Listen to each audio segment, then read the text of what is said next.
Hello, everybody. It's Boxing Bros UK. Here's Chris. It's my co-host Andrew, the Boxing Brain. And Hello. Like today's and subscribe, topic, guys. like and sub. Today's topic is Moses Itauma wants to beat Mike Tyson's record, and it looks like oh shit, someone's ringing me. 1 second. The Solomon Dake is 5. Wait, hold on. I'm just gonna have to pause this. Isn't going to be fighting Solomon Dake. He's trying to get the Joseph Parker fight. Andrew, take it away with this information you found out yesterday. Yeah, so I was, just as I normally do, listening to just general boxing news, and I was listening to TalkSport Boxing. It was called Fight Night, I think, with Adi Oladipo. And I always say Adi. Is it Adi? It is Adi Oladipo, isn't it? His name. Yeah, I always forget how to pronounce it. Adi. Yeah. And Spence Oliver.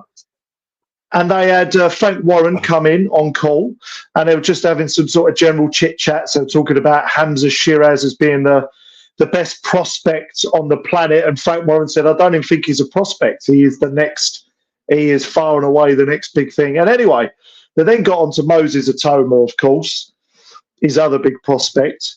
And sort of out the blue, Frank Warren said, well, and I'm paraphrasing a bit, this isn't verbatim, essentially I've been talking to Moses and he wants the Parker fight. He wants to fight Joseph Parker. That's the fight he wants. And which interests, if you remember, Chris, Hughie Fury had a go at Parker, didn't he? And he would have been the youngest heavyweight champion if he'd have beat him. And it was a controversial loss for the WBO belt way back when. Yeah. And now it's sort of come full circle. And now Moses Itauma potentially is going to have a bash at Joseph Parker as well to put him in line. Obviously, it's not obviously going to win him a belt. Has Parker got an international belt or a continental? I'm not sure actually. What's he? Parker is a mandatory. He's either a mandatory. That's right. Or he's like number 2 or number 1 for the WBA. I think it's WBA belt. I know that he's really high up in the rankings. He's high up in a lot of the rankings, yeah. So if Moses Itauma beats him, which I think he possibly could do, then that's obviously going to put him in a great position for a world title shot in the not too distant future. Which sounds mad, sort of like a bit crazy, isn't it? Talking about this, like the guy's only 19. But what do you make of it, Chris? What do you make of it? Well, I'll be honest with you. I'm glad this is maybe happening because when Moses Itauma came onto the scene, he said, I am turning pro and I'm not going to the Olympics because I want to beat Mike Tyson's record. That is why I'm turning pro. And all the while his career's been going, I've been looking, thinking, you ain't ever beating Mike Tyson's record. Like, look at Usyk's champ. He's got a rematch with Fury. You've got Dubois. It's not happening. And the fights that you're having isn't going to get you up there. Like when he's fighting all these tomato cans. But now, if Frank, because they're gonna have to buy Joseph Parker, they're gonna have to give him silly money to take this fight because what's in it for Joseph Parker? He's got a mandatory slot. He's got a mandatory slot already, or near and thereabouts. So why the fuck does he want to fight a young prospect who's up and coming, who's like 19? There's no reason for him to risk his career, risk his opportunity for a world title. For what reason? So the only reason that you can get someone to do that is money. You got to you got to pay him well. He's probably going to have to get paid more than Moses Itauma, and he might even want a rematch clause as well, which it will work out good if he beats him because he ain't getting a title shot. Let's say he beats Joseph Parker. Yeah. I don't know. Let's say what month are we in now? Let's say they make the fight for like January. Yeah, yeah, and it's a headliner in England, pay-per-view, maybe at Jill's Stadium because Moses is a Medway boy. But anyway, they do all that, and he beats him in January, right? And let's say Usyk beats Fury in December, right? And let's say AJ, this is what I mean, it's a lot of what ifs. And let's say AJ, Hypotheticals. yeah, AJ beats Dubois in September, yeah? So he's got a choice then. He's mandatory for Usyk. So we've got to see if Usyk beats Fury, is he going to retire? Or is he going to say, let me take this young lion on, give him a spanking, and then I'll retire, just to prove that I'm the best and wreck this boy's dreams. Still. Do you know what I mean? So that's the thing. If he goes to fight Parker, he's going to be mandatory for Usyk's belt. And I think his best chance is against Joshua, to be honest, if Joshua wins or Dubois. He wants to go the IBF route. I think so, yeah, because this is what I was thinking, and obviously, got to get past Parker first, if indeed that fight does happen. Like you say, there's what's in it for Parker. If Parker loses, he's been on a bit of momentum recently. Parker's had some good wins against Zhang, in spite of being dropped twice. Good win against Wilder. We all know sort of Wilder's not well. Thing is, people say Wilder's not what he was. I didn't particularly rate him anyway. But the thing is, I suppose if he can put himself in line and go the IBF route, so let's assume AJ beats Dubois, which most people think he will, us included. AJ's going to be another year older by the time they fight. It might just be the right time, Chris. It might be the right time for Itauma to, how many times have we seen this? The changing of the old guard in boxing. We saw AJ do it to a very good, albeit 40, 41-year-old Klitschko. It was the right time.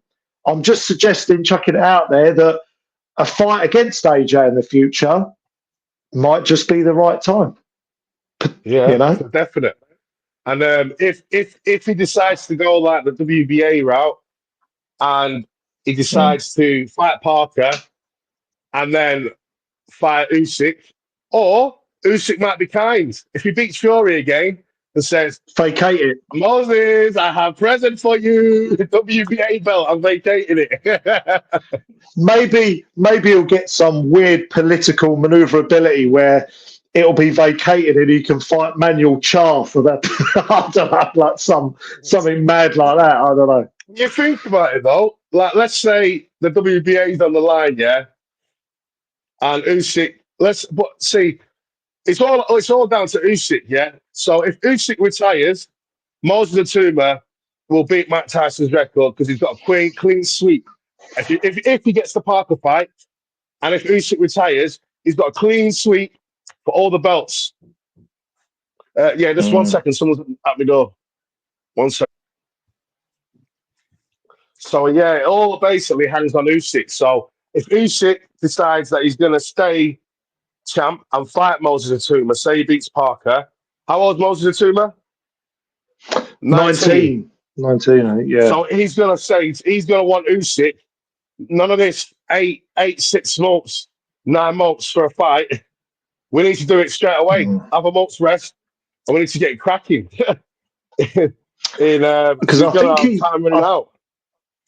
I think he's got till, don't quote me on this, but I was watching, I think it was Proper Boxing was doing a piece on Moses Itauma. I think he's got until May next year to beat Tyson's record. I think that's correct. Till May 2025. I think, I might have to double check. I think it's not that long. Don't change the station, guys. We're just going to pause it. So we came back with our research, and Moses Itauma was born in December 2004. So we've worked it out, correct us if we're wrong, that he's got till May next year to beat Tyson's record and become the youngest ever heavyweight champion. And it's a big ask. It's a big ask. Because I just can't see him getting Usyk. The only way it's going to happen is when if Usyk beats Fury, or if Fury beats Usyk, whoever wins that fight, they retire, and the belts become vacant. That's the only way that's going to happen, because AJ's like, when is he planning to fight Parker? It won't be no earlier than January, maybe October. I'll squeeze him on the card. It's Yeah. really cutting it fine. Don't know. It's really cutting it fine, you know. It's obviously why they've tried to get him. You know, he's a number 10 in one of the governing bodies as well, isn't he? So Frank Warren's obviously pulling all his strings to get him in that position because that is clearly, obviously what Moses Itauma wants. And I guess what I wanted to bring the conversation onto is that even that's because we're already talking about like when he gets past Parker, but you know, that's not a shoo-in beating Parker. You know, Parker's a world level operator. That's not a gimme. For I sure. think we both feel, Chris, don't we, that we can beat him. But that's, you know, that's not a it's a foregone conclusion, is it? Yeah, definitely not. By no man's standards. But it's a really big ask, and it's a lot of ifs and maybes. Yeah. If Usyk wants to retire, if Fury could be a twat.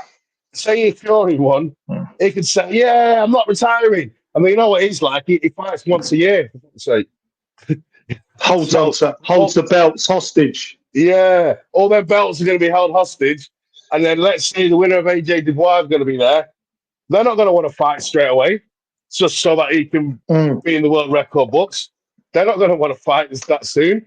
So it all comes down to how much money is it worth? Because you can buy it. He can say to Joseph Parker, "It's some silly money.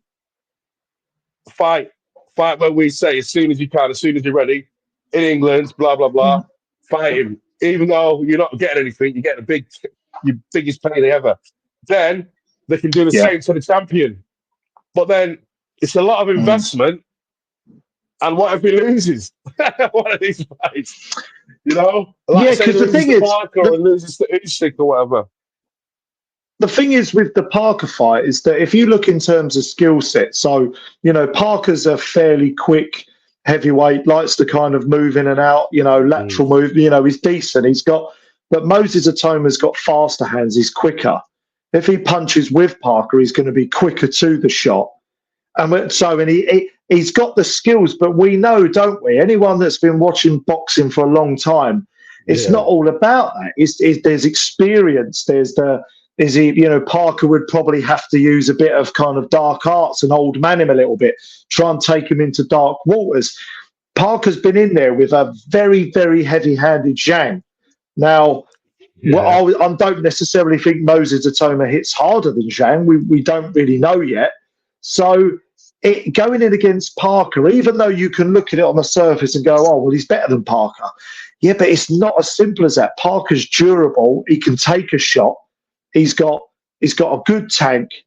He's been there. Took AJ 12 rounds. He's been in there against Zhang. Been in there. He's got a wealth of experience. So that's a tough fight. It's a tough fight. Yeah, and obviously Moses Itauma hasn't had his baptism of fire. He's not been knocked down and had to get up. And exactly. You know, I like that baptism of fire. That's a good description because that's it. We need to see a gut check and a chin check, don't we? But we haven't seen that yet. If he's serious about it, then I do think like he's better than all British level. Fraser Clark, Wardley, whatever, Fisher, all them guys. He's better than all of them. Yeah. Like I don't even think that they'd give him a challenge if he fought them now. That's why they don't want to fight him. They're all ducking. But I think he will get this. He'll get the gut check from Parker, and it will be a hard fight. It will be if it happens. But it's just, and the thing is, Joseph Parker, he never ducks no smoke. Joseph Parker fights anybody. He's never ducked anyone. I'm a big fan of Parker. He's a really nice man. Funny. I love his call-out videos to Dylan White. I want you back. I want you back. All that shit. But he's a funny guy. He's a New Zealander, Maori warrior. Like I like him. And as well, do you know what's good about him as well? Do you know he's never had a street fight in his life? He's never had a punch-up with anyone. He's never thrown hands in the streets, ever. He's just always been shows you what boxing his whole life. Yeah. You won't think Shows it. you what You think type of man he everyone is, is. though, doesn't he? Yeah, but you won't think. You think that every boxer has had a fight like on the cobbles. Even at school or once upon a time in their life. He has never, because they were making a Yeah. big thing. Like when he fought Dylan White, he wasn't like Dylan White was elbowing him, headbutting him, fucking roughing him up, and he wasn't used to that because he's never had a street fight in his life. But this is Yeah. what I mean. Yeah. Joseph Parker's got all the experience. He's been with a Dylan This is White, what I mean. knocked him down in the second round, had to get up, came back, nearly stopped Dylan White in the 12. He's fought heavy punchers. He's fought Wilder when everyone was shit scared of that right hand. Because, he beat Wilder, and obviously what's happened since. But at the time, no one was picking Joseph Parker to beat Wilder. Everyone was saying that Wilder's going to starch him. One right hand, and Parker's gone. So he's a brave man. It's going to be a tough fight. I back Moses to win. I just think his youth and his skills, but it's not going to be easy. And if Joseph Parker won, I won't be surprised. No. And he's still only 32, Parker, as well. He's still hungry. He still wants to be in the mix. I even go back, you go back to the Ruiz fight. All right, it was probably he did lose that one, but he maintained his belt, kept his WBO belt. He fought Hughie Fury. He fought Dillian White, Chisora, didn't he? Fought Chisora as well. Twice, he's been in there. He's been in there with everybody's been dropped. I mean, Joe Joyce, styles make fights. Joe Joyce got the better of him, but Joe Joyce had to absolutely batter the guy to stop him. And he just physically was exhausted in that fight. The guy, he put some weight on as well. He's never given up. He's never given up, Chris, has he? I haven't seen him in a fight ever give up. But he's put in some flat performances, but who doesn't? Who doesn't put in some flat? Yeah. So I know what's going to happen, though, Chris. Everyone's going to be going, "Oh yeah, Moses a kill. He'll absolutely flatten Park and see it now. Yeah, that's a kill, smash him." But no, I'm not so sure. It's not as easy as that. It's not. And I hope they've got a rematch clause, because you know what would be good? Let's say, I don't know, the first fight was a draw, have a rematch. But then he's not going to beat Tyson's record, so he's got to win. Yeah. And obviously, Moses has got an aura of determination. It's like, when people are shit talking, you can't tell, are they serious or are they not? Do you know what I mean? Are they just flagging to sell the fight? But he's got an aura of I'm good. I'll fight. The way he speaks, he's so chilled out. It's like he knows that he can beat them all. Like a Mayweather. It's not just confidence. He just knows that he's better than everybody else. He just knows it. A quiet confidence about him. But it's interesting, isn't it? So maybe they're looking at it. I mean, maybe we're reading too much into it. Obviously, we'll wait to see what transpires. But maybe they're thinking that the Solomon Dakers fight, which obviously was mandated, maybe they're thinking actually he could go beyond that. There's no point. Maybe he'd be even beyond the British title. The thing is, it's no, who wants to fucking see that shit? I don't want to. I'm sure Solomon Dakers is a lovely guy and all that kind of stuff, but I don't like watching his fights, to be fair. So I don't want to watch Moses Itauma following Solomon Dakers around while he's covering up, not wanting to fight, running away, spoiling tactics all fight, and Moses Itauma having to figure out that puzzle and make himself look bad. To be fair, that's not a good fight for Moses. It is for a step up for an English title, but if he wants one title thing, they're doing the right thing if they can get this fight. And they shouldn't stop at Parker. If they can't get Parker, who else is out there? Fight Joe Joyce, but I don't think that it will. Or fight look at the rankings. Cabiel. Yeah, Cabiel, someone like Cabiel. that, anyone up there who's in the top three. Anyone in the top three who wants it. Yeah. Don't stop at Parker. You got Cabiel. Who else is highly ranked? Well, you've got Martin Bacoli in there now. I think that would be a very dangerous fight. Obviously, Bacoli very heavy-handed. I don't think he's ready for a Bacoli just yet.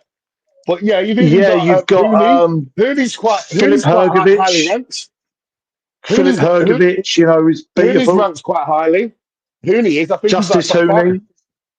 He can Yeah, fight I him. think He's in Australia. he's on Atoma's hit list. Hooney's on Atoma's hit list from what I remember he posted on Instagram. So that you know, again, that would kind of, you know, it's another kind of top 10 ranked opponent, isn't it? And someone I Yeah. think he'd win, he'd beat. No, I think Hooney's got quite a high ranking. To be fair, I think he's like top five in some of the governing bodies.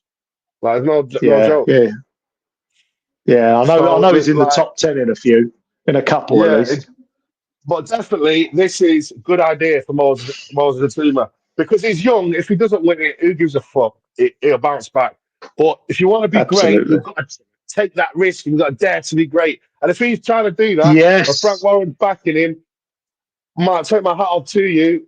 Well done, and I hope you do it. Even though I love Mike Tyson, absolutely. I don't want his record to be broken. But if anyone can do it, if he the way he's going about it in this day and age, when people only fight once or twice a year with all the politics, my hat off to him if he pulls it off, and I hope he does. I'm Yeah. rooting for him for sure. And a fellow Medway Chatham boy, Chris, as well. Yes. So would be romantic for us. Yeah. Yeah. So I'm sure we've mentioned that loads of. Yeah. Bring a fight to Gillingham, yeah. So we can come. Yeah, we just don't. We have just all shit venues around here. That's the fucking problem. Yeah, Gillingham Stadium, you could do a fight in there. But anyway, we better wrap it up. We can talk about this all day. Lovely. Boxing Bros UK, like and sub. And he's repping the t-shirts. It's in the description if you want one. Get in Support there. the channel, support us, help us out. If you're sitting there saying, oh, their sound quality is a bit crap or this and that, buy some t-shirts so we can buy a microphone. There you go. There's an incentive for everyone. There we go. Cheers. Happy days. Cheers, Chris. Cheers, guys.